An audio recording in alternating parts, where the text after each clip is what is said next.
அண்மை செய்தியை பார்க்கிறோம். கரூரில் 41 பேர் உயிரிழந்த விவகாரம் தொடர்பாக சிபிஐ அதிகாரிகள் தவேக தலைவர் விஜயிடம் மேற்கொண்ட விசாரணை நிறைவு பெற்றிருக்கிறது. இந்த நிலையில் நாளை அவரிடம் விசாரணை நடத்த சிபிஐயிடம் திட்டம் எதுவும் இல்லை என்று சொல்லப்பட்டிருக்கிறது. முன்னதாக விசாரணை முடிந்த பிறகாகவும் கூட விசாரணை அறையிலேயே தவேக தலைவர் விஜய் அமர வைக்கப்பட்டிருக்கிறார். கரூரில் 41 பேர் உயிரிழந்த வழக்கில் இன்று விசாரணைக்கு ஆஜராகும்படி சிபிஐ சம்மன் அனுப்பியிருந்த நிலையில் விஜயிடம் 5 மணி நேரத்திற்கு மேலாக விசாரணை நடத்த சிபிஐ அதிகாரிகள் திட்டமிட்டிருந்தார்கள். அதனைத் தொடர்ந்து தற்போது விஜயிடம் நடத்தப்பட்ட விசாரணை முடிவு பெற்றிருக்கிறது. இருந்தபோதும் அவர் அந்த அறையிலேயே அமர வைக்கப்பட்டிருக்கிறார். விஜய் தரப்பிலிருந்து நாளை விசாரணைக்கு அழைக்க வேண்டாம் என்று கோரிக்கை வைக்கப்பட்டிருந்த நிலையில் அது ஏற்றுக்கொள்ளப்பட்டிருக்கிறது.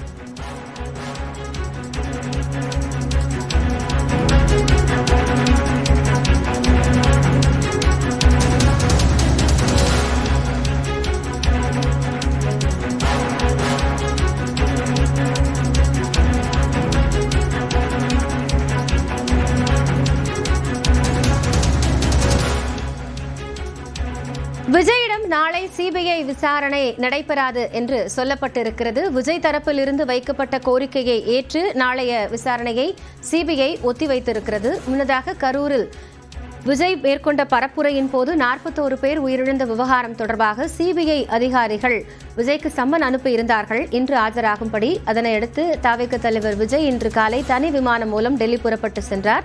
5 மணி நேரத்திற்கும் மேலாக விஜயிடம் விசாரணை நடத்தப்படும் என்றும் 100க்கும் மேற்பட்ட கேள்விகள் அவரிடம் கேட்கப்படும் என்றும் சொல்லப்பட்டிருந்தது. இந்த நிலையில் விசாரணை நிறைவு பெற்று அவர் அந்த அறையிலேயே அமர வைக்கப்பட்டிருந்த செய்திகளும் கிடைத்திருந்தன.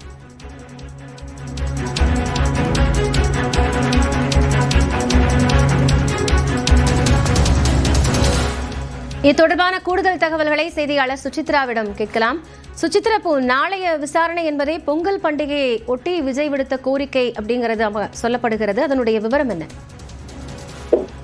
கரூர் விவகாரத்தில் இன்றைய விசாரணை முடிவடைந்த நிலையில் மீண்டும் நாளை விசாரணைக்கு ஆஜராவதற்காக அவர்கள் விஜய்க்கான மீண்டும் ஒரு சம்மனை, 2வது சம்மனை சிபிஐ அதிகாரிகள் அனுப்பியிருந்த நிலையில் பொங்கல் பண்டிகை நாளை மறுநாள் மற்றும் அதற்கு அடுத்த 2 நாட்கள் கொண்டாடப்படுவதன் காரணமாக அதனுடைய நிகழ்வுகள் கட்சியின் சார்பில் ஏற்பாடு செய்யப்பட்டுள்ளது. எனவே அதனால் அந்த தேதியை மாற்றி வைக்க வேண்டும் என்ற ஒரு கோரிக்கை என்பது விஜய் தரப்பில் இன்று சிபிஐ அதிகாரிகளிடம் ஒரு கோரிக்கையாக முன்வைக்கப்பட்டது. அதனை ஏற்று தற்பொழுது விசாரணையுடைய தேதியை தற்பொழுது மாற்றி வைத்துள்ளதாக சிபிஐ அதிகாரிகள் தெரிவித்திருக்கிறார்கள். மிக முக்கியமாக அந்த நாளை வழங்கப்பட்டிருந்த அந்த ஒரு தேதி என்பது பின்னர் வேறு தேதி வழங்கப்படும் என்ற ஒரு தகவலையும் அதிகாரிகள் தெரிவித்துள்ளது மிக முக்கியமாக பார்க்கப்படுகிறது. இந்த நிலையில் நாளை அவர் விசாரணைக்கு ஆஜராக மாட்டார் என்று ஒரு தகவல் தற்பொழுது சிபிஐ அதிகாரிகள் தரப்பிலிருந்து தெரியப்படுத்தப்பட்டுள்ளது. குறிப்பாக கரூருடைய விவகாரத்தில் கூடுதல் விளக்கங்கள் என்பது தேவைப்படுகிறது. இன்று அவர் முன்வைத்த பல்வேறு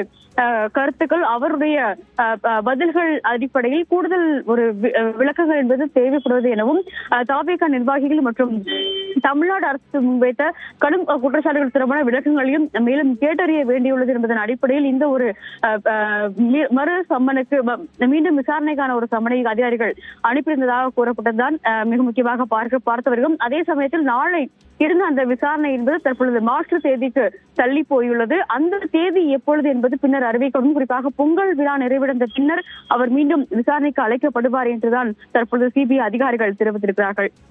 சுசித்ரா, இப்போ இன்றைய விசாரணை என்பது எவ்வளவு மணி நேரம் நடைபெற்றிருக்கும்? என்னென்ன விஷயங்கள் எல்லாம் தவேக தலைவரிடம் கேள்விகளாக முன்வைக்கப்பட்டிருக்கும்? இப்போ தொடரக்கூடிய விசாரணை அப்படிங்கறதுக்கான காரணங்கள் என்ன?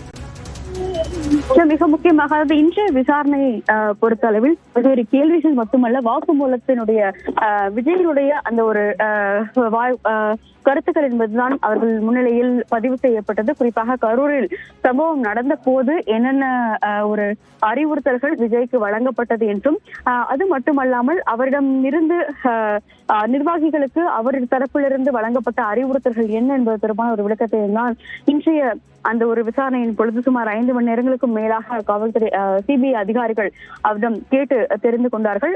அது மட்டுமல்லாமல் மிக முக்கியமாக நடைமுறை விதிகள் என்பது விஜயனுடைய அரசியல் பொதுக்கூட்டத்தில் முழுமையாக பின்பற்றப்பட்டதா, தாமதம் எதனால் ஏற்பட்டது, மேலும் அங்கு குழந்தைகள் கர்ப்பிணி பெண்கள் அந்த கூட்டத்தில் சிக்கியதை அவருக்கு தெரியப்படுத்தப்பட்டதா, மேலும் அவருடைய வாகனம் அந்த கூட்ட நெரிசலிலிருந்து செல்லும் பொழுது அங்கு ஏற்பட்ட நெரிசலின் காரணமாக பல்வேறு பொதுமக்கள் மயங்கி விழுந்ததை அவர் வாகனத்திலிருந்து பார்த்தாரா, தண்ணீர் பாட்டில் தூக்கி எறிந்த பொழுது அவர்களுக்கான அந்த ஆம்புலன்ஸ் உதவியை வழங்க சொல்லி கட்சி நிர்வாகிகளுக்கு அறிவுறுத்தினாரா என்பது தொடர்பான பல்வேறு கேள்விகளையும் அவர்கள் இன்றைய விசாரணையில் எழுப்பியது மிக முக்கியமாக பார்க்கப்படுகிறது.